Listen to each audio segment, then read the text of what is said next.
Yay! Hello everyone! Good morning! Good morning! So today is episode 3. There's a little lint or something. Today is episode 3 of Qahwe and Conversations. We have a really wonderful guest today. And the corresponding code, I will link it in the comments after the live.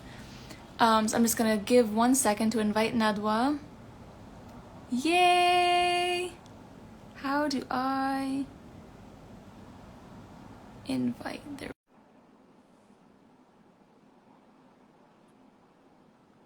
So 1 second while we join. Yay!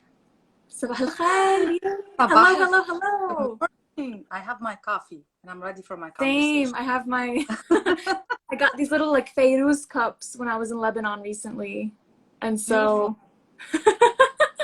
Yay! So Cheers for for anyone. conversations. Yay!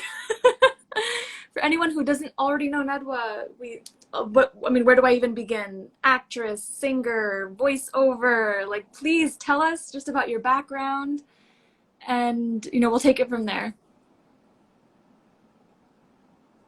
Let me thank you, Angie, for your show. I really love the idea of Qahwe and conversations. Let's start with how it all started. I think that my first singing was as a child. I've always been a singer, and of course, as a Lebanese girl, I used to sing songs for Feiruz and Majid al-Rumi, and that was like my first influence in music, and I would categorize them in the mezzo. And I felt as I got older that this is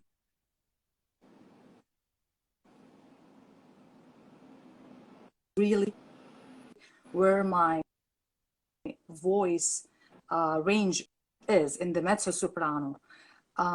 So So I've been for singing anybody who's vocals, potentially, singing as a oh, singer as sorry, well. I think there's a Go ahead. lag. Just for Yeah, sorry, for anybody who's potentially not a singer who's watching or might be watching the replay, what does mezzo soprano mean exactly? So it's a range of your vocals. So you could be alto, you could be, so it depends what your vocal range is. And mine is in, so like, for example, opera singers, they sing, it's called a head voice. So it's not a natural voice, like it's a voice that you make, that you make it happen. But as a voice, the highest would be mezzo soprano for a singer. Okay, cool. Yep. And so it started with singing school as a child, singing at home. My elder sister is a singer as well.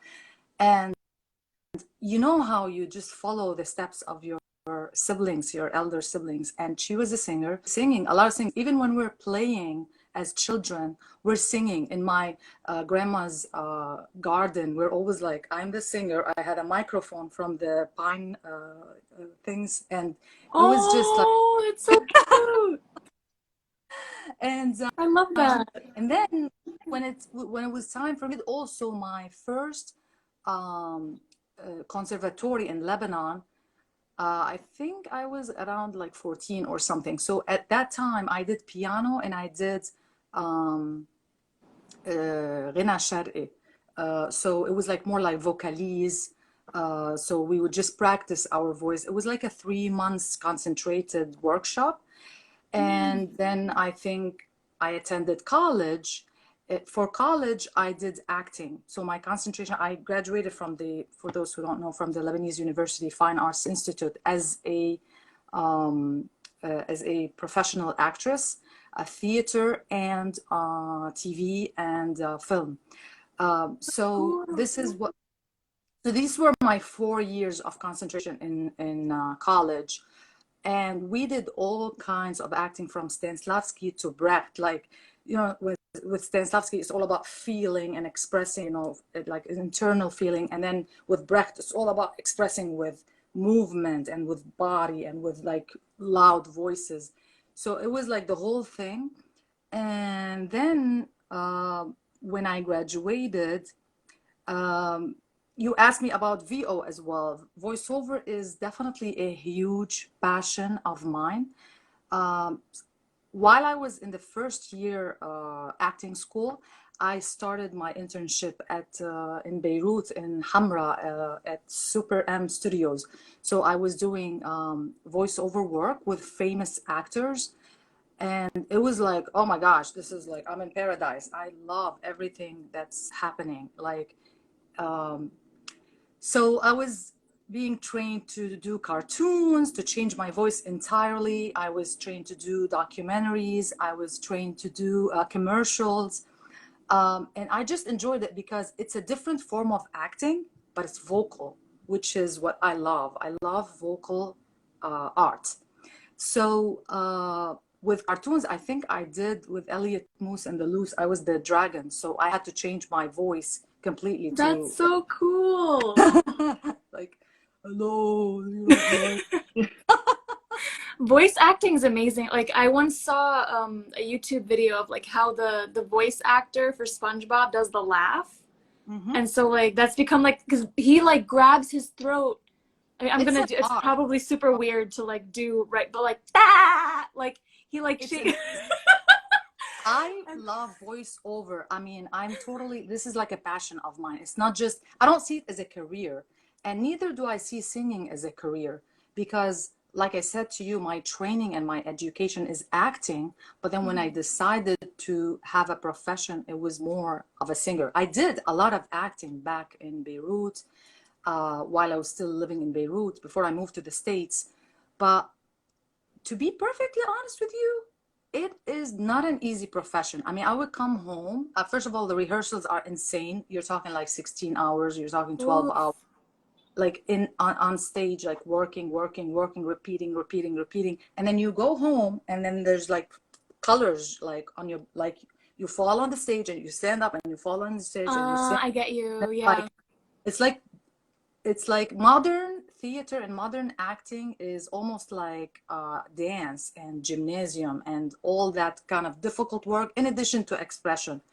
So I have so much respect to people who stayed in this path, but it wasn't for me. I was like, Yeah, I no, I mean can't do. that's perfectly fine. Like, because also as artists, we can be professionally like at a professional level in things. It doesn't mean that has to be our income.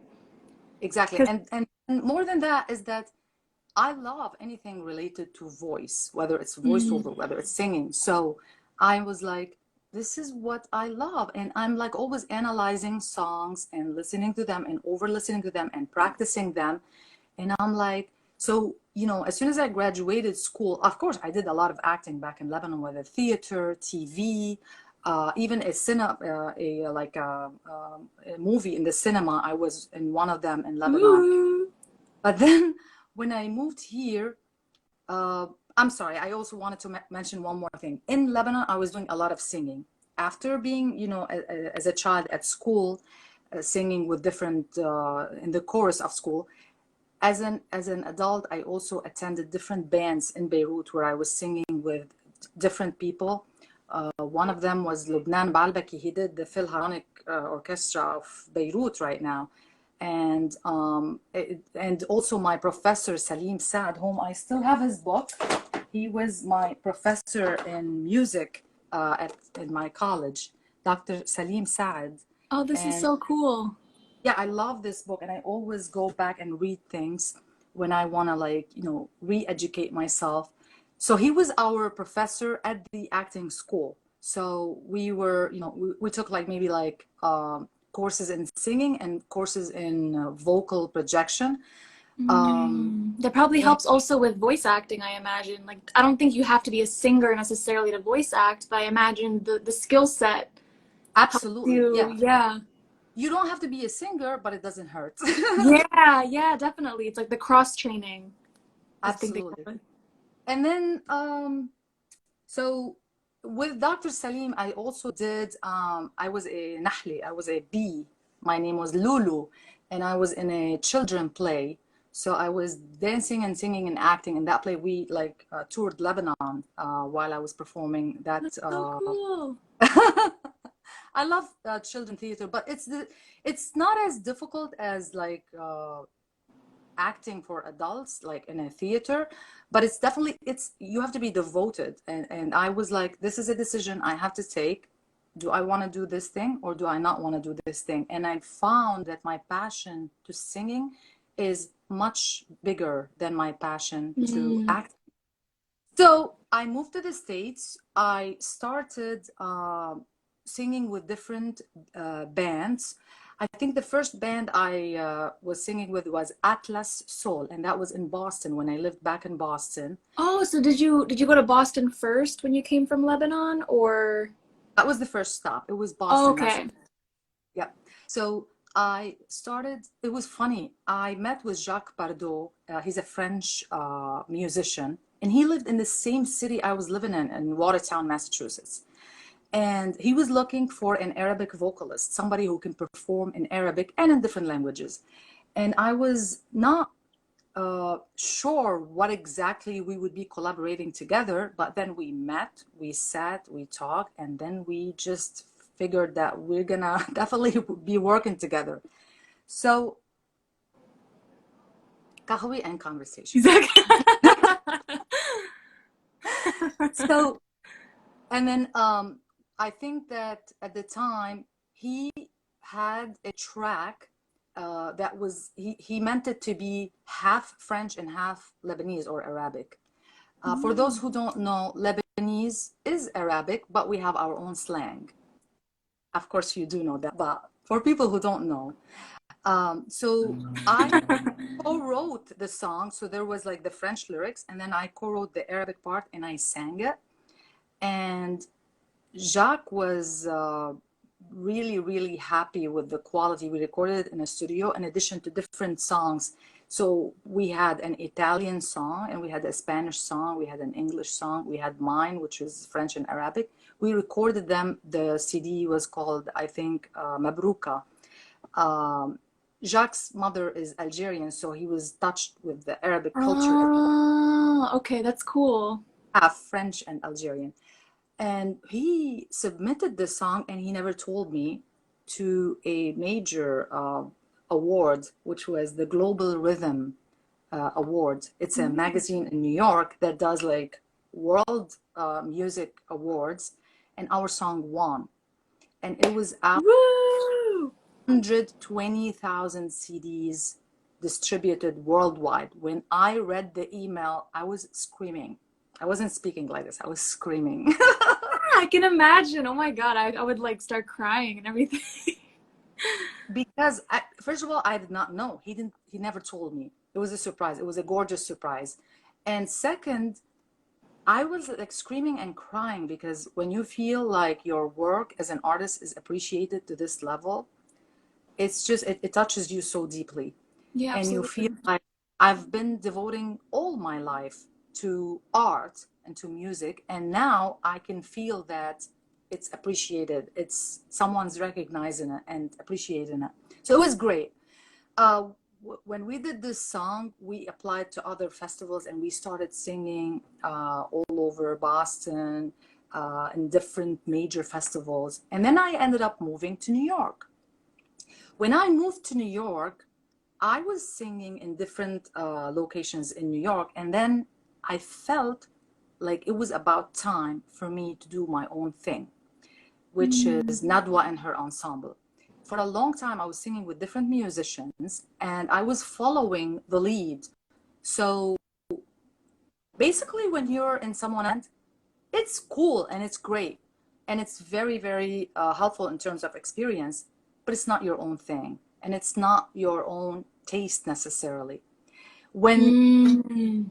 I started meeting with different New York musicians, and we would be like casually singing, jamming, and they're like, "We need to start something. We need to do something." And the idea started developing. Really, like I'm not trying to be poetic, but it was almost like blossoming, like slowly. It was like a baby, really. And then what we decided is that to do what I really, really like, which is more into the bossa nova, jazz, flamenco. Mm.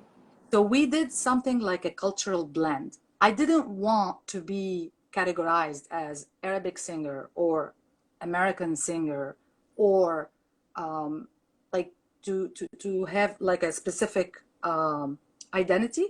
I wanted to be more international and more cultural. Mhm. So the theme is world fusion. What we do is we work on songs from the Arabic world, from the Arab world, and we change the base of the music.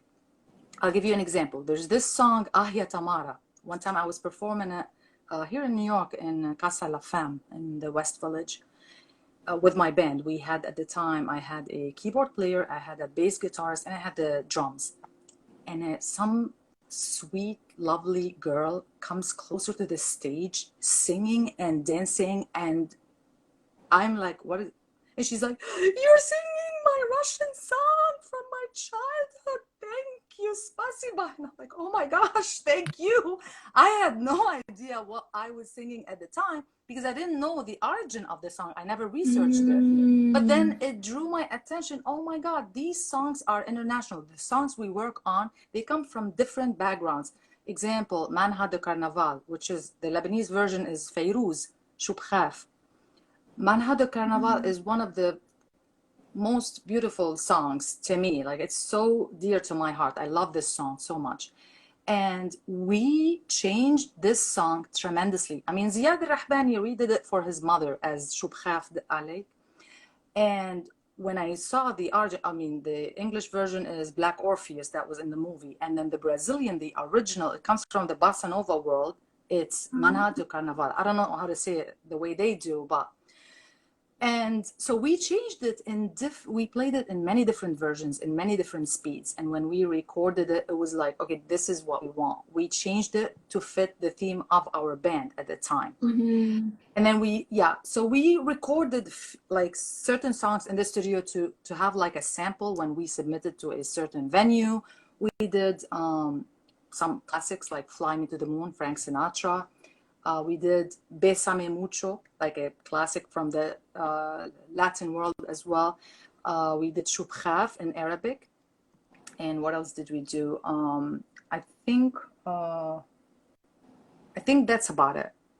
Mm. Oh yeah, and we did a song that I absolutely love for Fayrouz, بقطفلك بس. Now, بقطفلك بس is a Lebanese song. The way we recorded it and we redid it is pure. It's jazz, so it's like the words are Lebanese, but the music is jazz. And That is that so was, cool. thank you so much. I And that have was a I have a question actually. I hate to interrupt you. So absolutely. when you're kind of either maybe like tweaking a song or recreating it to have a different vibe, let's say you have a song that's more traditionally Arabic and you want to make it more jazzy, how do you pick and choose which elements to mix together? Like what's your process with that? Like if you want to turn an Arabic song into something more jazzy, like oh, like okay, I'll keep this melody, but I put it in this scale. Like how do you go about it? I'm gonna be perfectly honest with you. I don't think every single Arabic song can be changed to jazz because that would be insane. Oh no, of course, but for the ones that you do change, Yeah, totally. yeah, Yeah, it's like how do you go about it? So you're like, okay, I like this element, I want to keep this, but I'm gonna change this to make it. So how do you pick and choose totally. which layer to adjust? To work with. So basically, the song has to have something Western in it, something not very Arabic. So in the Arabic music, there are songs that are very, very, very Arabic. And my goal is not to change songs and to like change a like يعني ما بدي اشيل الculture من الموسيقى. I don't want. Yeah. But what I wanted is to play it in a way where it's to fit into New York City because this is a city that blends cultures. I wanted to introduce my Arabic music to people here, but not necessarily the 100% authentic Arabic music, even though I do play sometimes 100% authentic Arabic music with some musicians that I absolutely adore and love. Marandi Hostler, Brian Pronka. We play once in a while like pure Arabic music. So to answer your question, I have picked songs like Muhammad Abdul Wahab. He's an amazing classic Arabic singer. Muhammad Abdul Wahab, his music, if you listen carefully, it's like there's like bass, there's cello. It allows me to work with this kind of music. So I Mm. didn't pick music that you cannot really work with. Like Ahya Tamara. Ahya Tamara, the way it's recorded, it's not very Arabic to start with. Yeah. شو خاف عليك for Fairuz. It was originally a Brazilian song. It wasn't a Lebanese song. So it's not very Shar'i, even though the words are Arabic. Mm-hmm. So, well, بقطف لك بس, even Ziyad himself, Fairuz's son, has it in two different versions. There's the old version of بقطف لك بس. It's very like the beat is very Arabic and the melody is very Arabic. And then there's a newer version, which is not very Arabic. So I feel like Ziyad perfect demonstration in a way to what I love Arabic music, because it's more international. It's Arabic touch in it with the words, of course, and with the feeling, but the music is much more complex than pure Arabic music. And this is not just about like beautifying music and like being more like complex with music. It's more also to what I love as a person. I am a person that wakes up, for example, and I listen to Chopin. I listen for 2 or 3 hours of Chopin music, honestly, every single day when I wake up. I'm not gonna say the name of the device because it'll play it. Because once the Oh, name, and then it's good.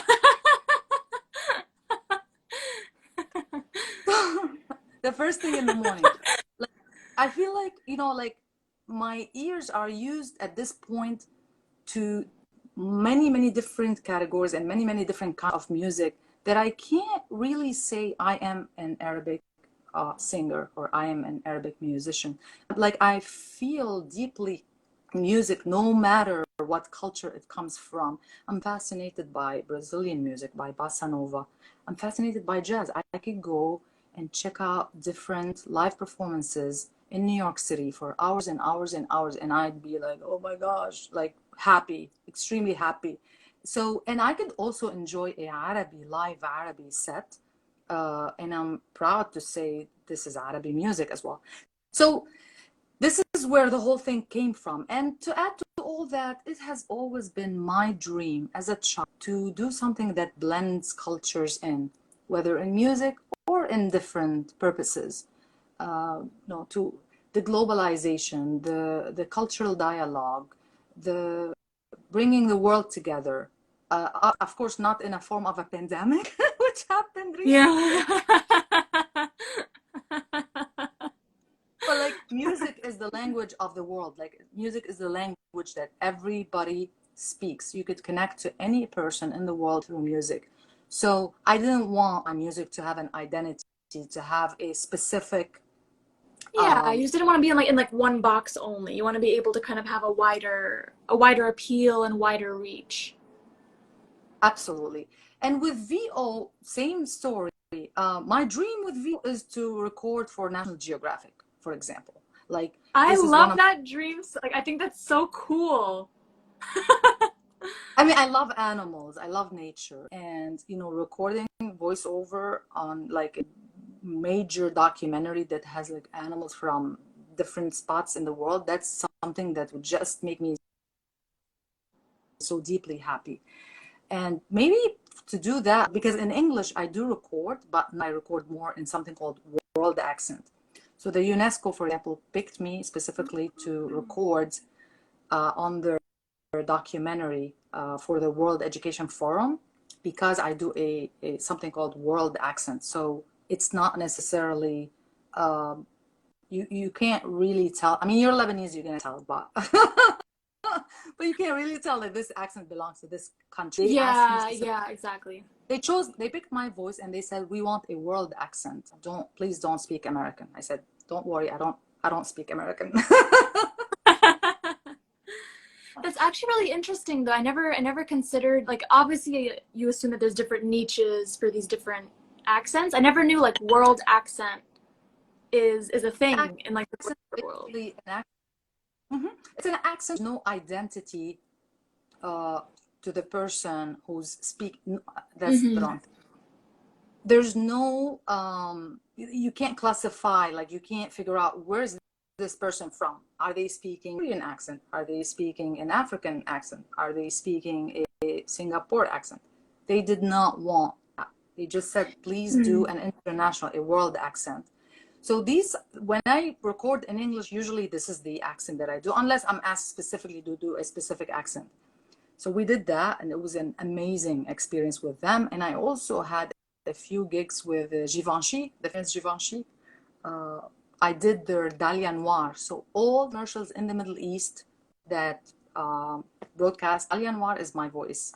Woo! We have the voice. We have unveiled. If you've ever heard those ads and you were like, oh, wow, the voice. We have we have the culprit here. I don't know what to tell you. Like, I just have so much joy recording these things. You need to be an actress. It's not just about having a soothing voice or having a nice voice or whatever. You have to be an actress because you're going to be asked, okay, give us this form, give us this in this form. You have to perform in different ways, whatever the director or the producer asks you. Be more serious, be less serious, be a little like, you know, with like these perfumes, give like sultry in your voice, give this, give that. Like they have their own, whatever they ask, you have to do as an actress. Yeah. I also did a whole refugee, the Turkish refugee. They had a whole program also that they hired me to do vocally. So all the, I think what happened after the Syrian war, a lot of Syrians immigrated to Turkey. So they wanted programs in Arabic. So they asked as well. So I did all those also documentaries. It's just documentaries. It's more like a website and they needed a voice on it. I did Tiffany and Company, all the trainings. So if you ever work for Tiffany and Company and you're listening, that's my voice. Woo! That's so cool. Yeah, thank you so much. A lot of things. I can't even remember because I started doing voiceover work when I was like how many years back? So right now we're 2022. I started doing voiceover work in 19. So how many years is that? 23 years of my life. I remember how many things I've done and how many accents and what kind of recordings exactly. All I could say is that it's a beautiful experience. I enjoy it. It's my passion. And it's something else I do because I'm not just a singer. I do many things. I actually just finished working with Tribeca Film Festival recently. I was a venue manager, so I was Oh, that's really cool. and managing. If you was also an experience that brought back flashes from the past to me, because after being a singer and a vocal artist for so many years, I'm like, oh my gosh, this is my field. This is where I come from. And it was like really an amazing experience as well. Did you feel like you were able to manage better because you've been on kind of the other side of things? Like, so for example, Absolutely. like when I was working, I used to work in factories. And so there was a point where I was in a particular role in like the process that would go on in that factory. But then I ended up being switched to like the things that came after my initial position and before. So then I understood everything so much better. And so no matter where I was like, oh, I understand what's happening before me, so I know what to do now, or I know what they're going to have to do next. So I prepare so much better. So how did that change? How did being like in the acting and singing field help you be a better manager in that position? Absolutely, because what really helped, and I'll be honest about that as well, is my master's degree. My master's degree was completely different than my undergrad. I did international relations, which is practically politics and political science and administration and things like that. So at that point, after all those years of experience, I was able to do like managerial jobs, able to see things from a different perspective. If you're an artist, sometimes you need to put yourself in a non-comfort zone, because when we're Mm-hmm. artists, we're comfortable in our very free-spirited world, or sometimes rules. And then you look at like normal jobs, like, you know, when you get hired in a company or something, and it's like rules, rules, rules, protocol, protocol, protocol. So it's like you have to adapt. So over the years, obviously, after doing my master's degree and after working with different companies and different jobs, I got like an extensive experience in managerial positions and in different kind of positions that aren't very artistic, and that helped me be able to manage, you know, a uh, like a venue, because it was not pure art at all. I mean, you have to obviously make sure the Mm. picture is right, the light is right, and everything, but there was also a huge managerial part to it. And I also want to add one thing. After I moved to New York, I did my own TV show, which was a on an Arabic American channel, Dandana at the time. It was called Cinema Time. So I produced and hosted the show. So we would like record like 3 times a week. I would travel to Jersey. Wow. The station was based in Jersey. I would travel there like 3 times a week. I would stay like overnight, like study all the new the movie theater, and I like write my description and write my own like criticism and things like that, and then we would go record in Jersey. So this was like the first few years when I moved to New York. So all Oh, these wow. experiences on and off camera definitely helped me so much to be where I am today. I feel like, you know, just like a soldier, when you send someone to the field, a soldier, the soldier does not like argue, does not have much of a say. You give them, you tell them, I want you to do X, Y, Z, and they do X, Y, Z. This is how I feel when I'm on a stage. This is how I feel when I'm in front of the camera or behind the camera, and I get very involved and I just enjoy it. You know, it's my world, it's my life, so I just enjoy it. And I I can, know it that as shows, well. like, yeah, exactly. I'm like, you're speaking my language. I mean, obviously, I mean, I don't sing. Well, I sing, but badly. You know But what? no, but all these Art, things, like, and I want to actually, so one thing I want to ask you, is how being involved in all these arts shaped you as a person outside of any job. So like, because I know for me, being involved in jewelry, like it changed me. It made me actually care more about my appearance, made me more confident for my style to match, you know, who I am. So that like it's changed me so much. So I'm curious, like how acting and singing and voiceover and even managing, how has that shaped you as a person? you know, that's a good point that you brought, because I feel that acting, my education, my like back in college, has shaped the person I am today. And I highly recommend for anybody who loves art in general, to be an actress, a professional dancer, a professional singer, just do a workshop in acting, because it really, really and deeply awakens you in a way. It helps you understand your body. It helps you accept your body. It helps you to be, like you just said, stage. Of course, there's those 10 seconds of fright, like stage fright, when you start like you're like about to sing or something. Why? Be a responsible person. You don't want a bad show. You want to be entertaining to your audience. You want to be also to figure out what kind of edges you're dealing with. Do these people want to dance? Do these people want to just relax and be laid back? You have to be attentive to the energies around you, and you have to be attentive to the styles also, and the musicians that are with you. Sometimes the musicians, they're playing something but they're not really into it, like a whole thing. You have to keep an eye open on everything. So yeah, acting helped me tremendously in my um as a woman and an artist, as a person and as an artist. Um, I in acting, we've done like very concentrated like workshops and lessons in body language, body expression, vocal expression. I mean, sometimes if somebody who's from the outside the theater world comes in and watches what we're doing on stage, they would probably think it's a mental institution because it's crazy.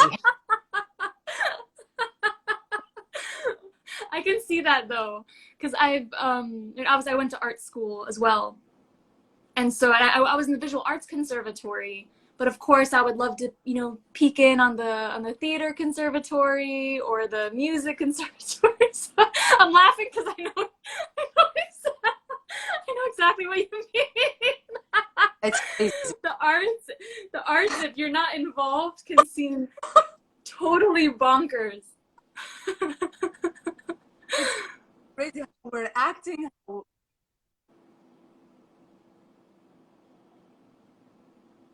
The reality of it is that freeing and liberating body in a way and your voice in a way, being able to express and to person's senses, it's not whatever. It's not easy. It's from inside. You have to feel. So acting was one of it. I'm grateful. Lebanese University is considered in Lebanon the top school in terms of acting. I did 4 years. They were very difficult, and by all means, because even the energy, if you're an actor, you're surrounded by 5 people who want all the spotlight on them, and you're like, oh, where do I belong here? Oh my gosh, like how am I gonna make it? Am I gonna make it? You always ask yourself this question: am I ever gonna make it? Because you're surrounded by people. They're not your and dad. They're competing. They want whatever positions, auditions you have, they want them. That's a great point. And actually, whatever gift you have, let's say you have like an expression in your eye, it's a competition. It's like you have to prove yourself, and it's a lot of work, and you have to be rare to be able to reach something.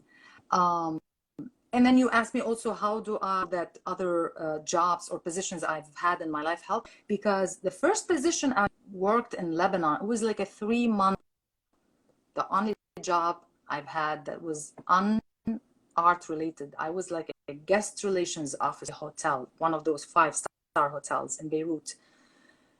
And a family called me on the phone and they're like, how are you doing? I'm like, here in this military prison, I'm doing great. That's how I felt. I was like, oh my gosh, I'm in hell. Somebody get me out of here. It was like God. Yeah, because like, listen, 4 years of acting. You show up to school in the morning with a skirt and pants and orange shoes and purple eyeshadow, and your hair is crazy, and you're partying all night, and it's like, it's just like you're as free as it gets. And then you go to a world where you have to wear a uniform and you have to speak very politely and you have to be very attentive and respectful. It's basically the rules. I come from a world with no rules, art world, and then I'm being put in a very organized world where it's full of rules. So it was like a major shock. Oh my God, yeah, I completely relate. Like I, majored in sculpture when I was in school, and sometimes our like activities during the day are like rolling on the floor and like throwing, clay or whatever. Like there's all this like so much, freedom and expression, and like, obviously we also wear whatever we want. And then to enter like the real world, and there's Crazy. value to both. Of course there's value to both. Like I feel like so many people would benefit from being involved in the arts. You don't have to pursue it as a profession, but I think so many people are too rigid. And then sometimes if artists are only in the art world, like we forget how to function day to day in society. Absolutely. Because right after those 3 months that I worked at that like hotel, I got called for a permanent job at a TV station in Beirut, and I'm like, hallelujah, I'm done with this disaster. It was a 3 month disaster. And I'm like, so when my colleagues at the time who had the same background as theater act, when they would complain, I'm like, just be grateful, because you have no idea how people work in the real world. Like, I was like sharing my experience with them. I'm like, this is beautiful. Trust me, grateful. It's like, oh, you can't use this VCR, use that VCR, and they'd be like, why are they so uptight? Why are they so like? In different places, they tell you location, you have to go eat in that location because someone's. So it was like too much. Eye-opening to me to be able to do jobs that are not art related, and it made me more of a normal person. Not that I'm not normal, but No, I totally get what you mean though, because I really do think like to create a finished piece, you need some structure, no matter what your field is. And so if like I watched this movie in college. I took this for my like part of my history credit. It was a West African dance / history course. It was really, really cool. And we watched the Senegalese movie called Kamengi, I think. Amazing movie. And there was this proverb in the movie that has stuck with me ever since.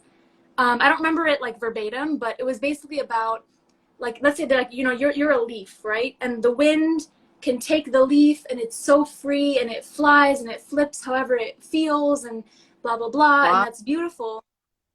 But if the wind takes that leaf into a hole, the wind is not going to take it back out. And so it was about like when you're too free, like there has to be balance. If you're too free, it can actually get you in trouble, or it can get you stuck. It can get you stagnant.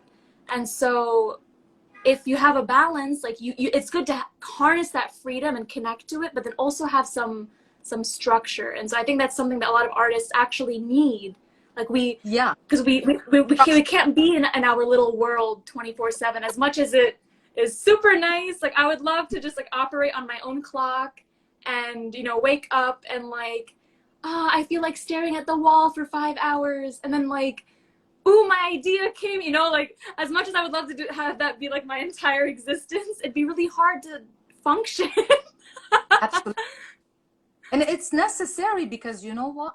Once you step outside the acting school, you realize that there's a world out there where people, dress up like business and like business or casual. And some people might be weirded out if you show up like a hippie, like in a like business context. I mean, not in New York. There's nothing weird in New York. Yeah, true. Yeah, New York is just like Not in New York. But like I'm talking in general, generally yeah, talking. no, of course. There's like, let's say you work in a bank. I mean, they're gonna, have certain expectations, how you're gonna show up, how you're gonna dress, everything. So it's good. I think having a balance is a good thing. I don't see it as limiting to my, artistic like abilities or anything like that. You need a structure, just like a child, like you can't let people act like completely unorderly. There has to be some sort of structure to help this artist to have a path to know what they're doing. And in that sense, I feel like it's very helpful to have sometimes a manager to help you like connect with people, to help you find gigs. I feel that I have had so much pressure personally because I was my own manager. I had to find my venues. I had to train my musicians on wanted.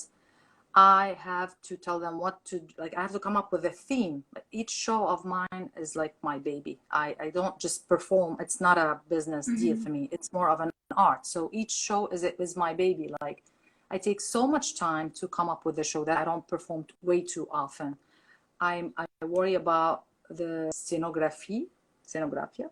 I worry about how my stage looks like, how my musicians, what they, I want us all to be like a team, like a family. I worry about the style of music we're playing, we worry about details way too much. We're not perfect, but we love to do something well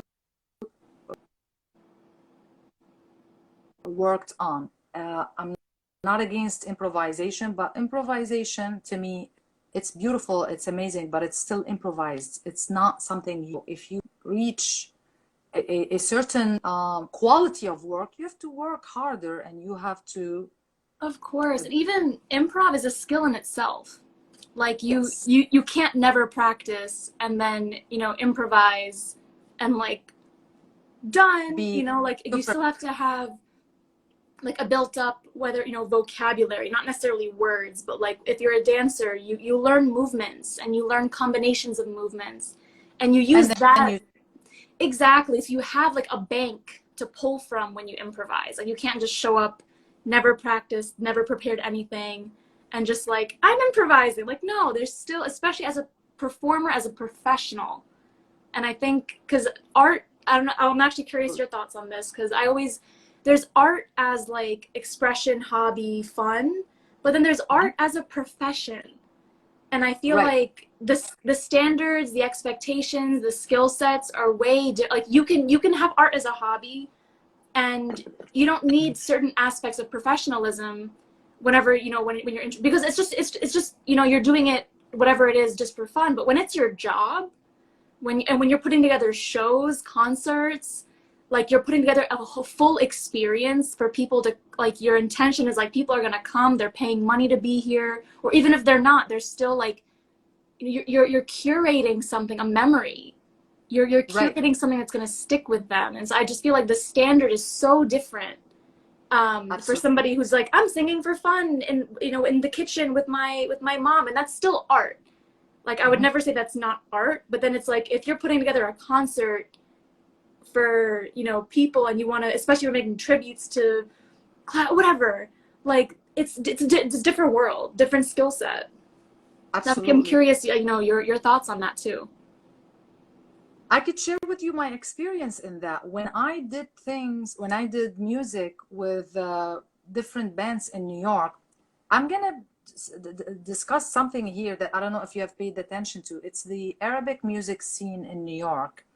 Now, when you look at the pop music scene in New York, the Arabic pop, this is what I meant by improvisation. I mean, you go into a club, Mm.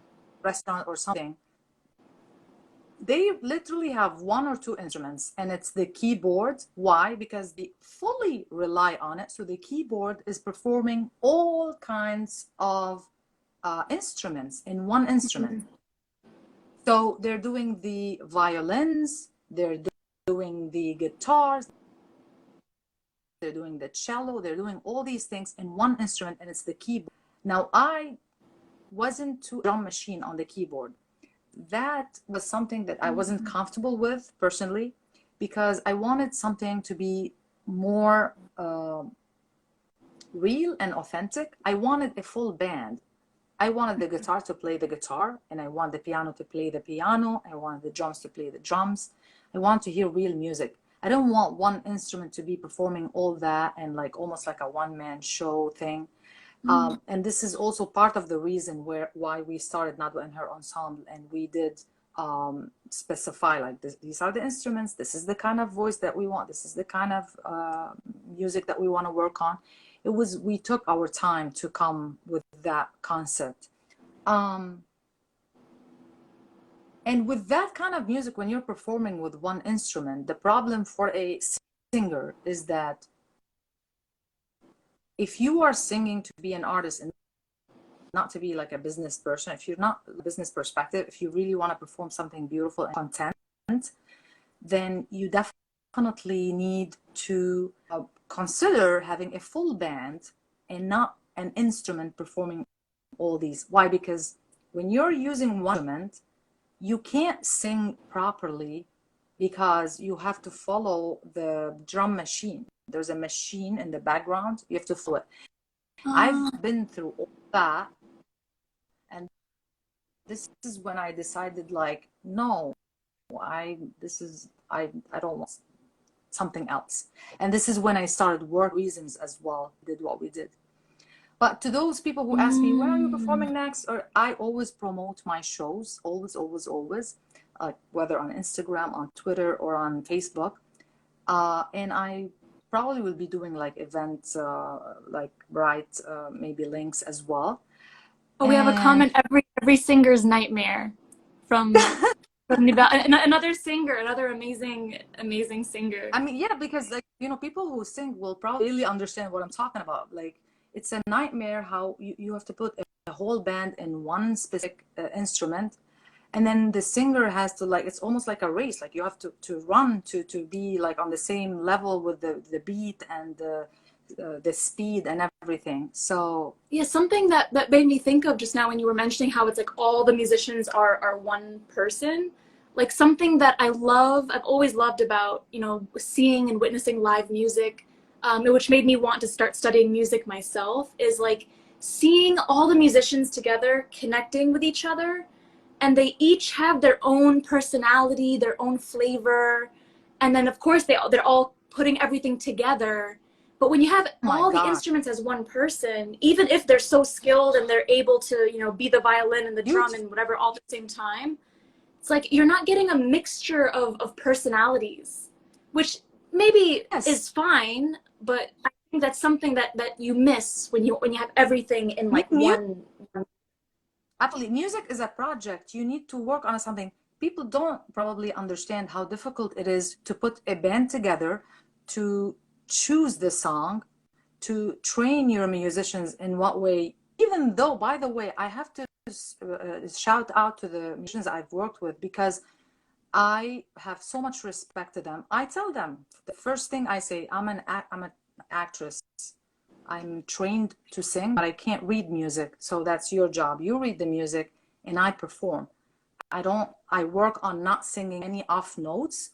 And I work on performing nicely and like something decent. Oh, we have another comment. Plus, I have to switch the band and instruments based on what your content is. Or you have to switch exactly.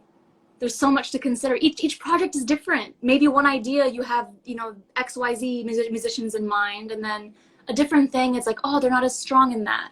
So or my vibe for this with them doesn't click. There's so much. If you're an artist, here's my advice to anybody who's, who is a singer or wants to be a singer. If you're an artist and you really want to do something nice and good, you have to really, really do the right thing. Start a band, work with musicians. Don't do the fast and easy thing. Don't do the one keyboard thing, because it makes you look bad as a singer. You can never show your vocal capacity, and you can never really attract the right listeners when you're like doing that kind of thing, like a nightclub, like just like a Yeah, fast night. yeah, of They're course. mixing songs together, and then it feels like it's like you have somebody orchestrating your evening for you, and it's the person on the keyboard. Mm, And the reason I did talk much about that is that I've had to deal with it for a while, and I'm like, yeah. okay, And why am everything, I? in my opinion, everything has its time and place, but it's like you have to know what you're comfortable with yourself as an artist and for your own vision. Cause like some Absolutely. people they're totally chill with like the one guy on the keyboard, and they glow there, they thrive there, and like that's amazing. But somebody else, like they Good see for that and they think they have to do that, like, oh, that's the standard. It's like, no, like you figure out. It takes a lot of self-awareness to be an artist, because you're like, what do I want, because if you're not feeling good and confident about yes, what you're doing, you're gonna see it in the art. You're not gonna be singing, as at your full, whatever. If you're not enthusiastic, if you're not in love with it, if you don't feel safe, if you don't feel comfortable, it's not gonna absolutely. it's gonna show in the art. Absolutely. And one more thing I want to add is listen to all kinds of music. Don't limit yourself to, Mm-hmm. even if you love hip hop, that's okay. Even if you love hip hop, you listen to, try to listen to different kinds of, it kind of like cleanses your, like, Oh it yeah. makes you like understand different instruments. It makes you understand different types of music, and it makes you more musically educated. Yeah. I It's have challenged inspiring too. Like so much it. even going because my previous guest was an Arab hip hop artist. And we talked Oh, about like yeah. And we talked about like, you know, hip hop sampled from the Arab world. The Arab world sampled from this world. Like there's so much, you know, like you can elevate your own projects just by exposing yourself more. Because you never and sometimes you learn, oh wait, wow, that culture's music is so much like mine. Like I wasn't absolutely. expecting that. Especially you, somebody who does fusion, like world fusion. I'm sure you've had those aha moments of like, oh wait, like we're not Oh, that different. there are songs that we thought that it's impossible for us to have them on stage, and there are things, and you honestly, you also follow your audience. Once you're on stage, you get the energy from the people. I have performed pop songs for example, the Egyptian pop singer Amr Diab.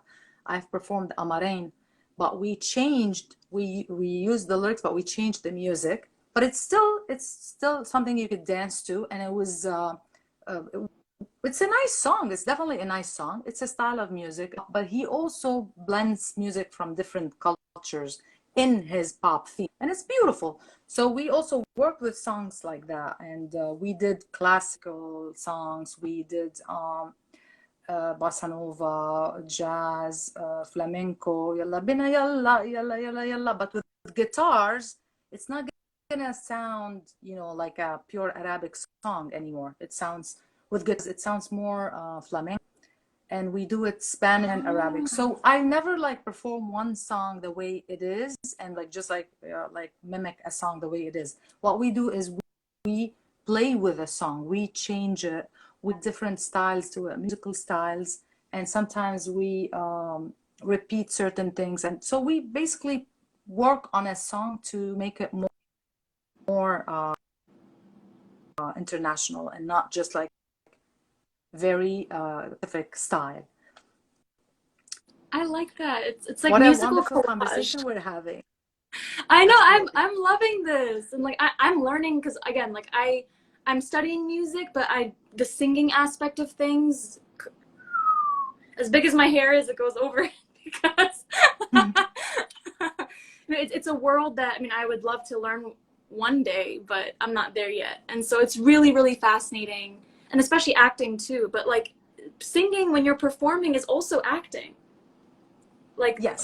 you know, a friend of mine who does like he's a producer for like shows and stuff, and he had his own music center for a long time, and he talked about like you're telling a story when Yes. you're, you know, when if you're the performer, whether you're the dancer, whatever, like, but especially when, because whoever, like if you're the singer, no matter how many people are behind you, you're kind of considered like the star of the show.